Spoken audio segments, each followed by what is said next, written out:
lasagna? Sì, ma oggi la facciamo con pesto, besciamella, provoletta e salsiccia. Pigliate carta e penna e venite a presa a me. Lasagne fresche, io prendo queste qua da banco frigo di Giovanni Rana perché sono troppo belle, sfoglia sottile. Un cucchiaio di besciamella, prendete una pirofila di vetro, quello che tenete, un po' di besciamella e un po' di pesto, ecco qua. Poi prendete una sfoglia, così, una bella salsiccia, ci togliete lo stendiniello lo sapete che cos'è il napoletano? Il viscerale, vedete quello là che mantiene la salsiccia, e a tocchetti ci mettete la salsiccia, così. Con la salsiccia è stato fatto un altro po' di besciamella, così, bello, un altro po' di pesto,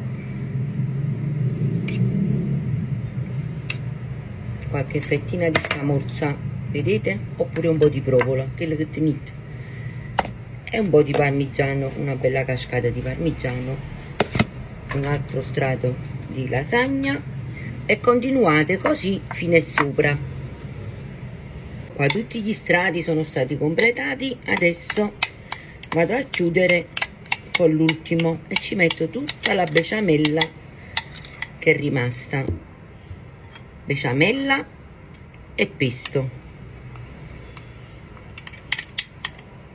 e ci fate una bella sciorignata sopra, così, vedete?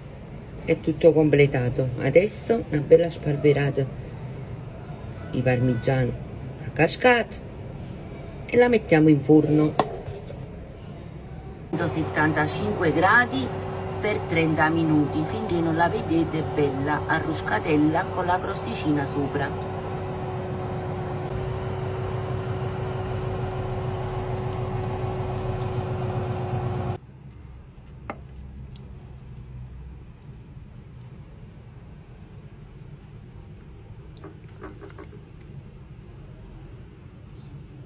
L'acqua ragazzi è pronta, assaggiamo.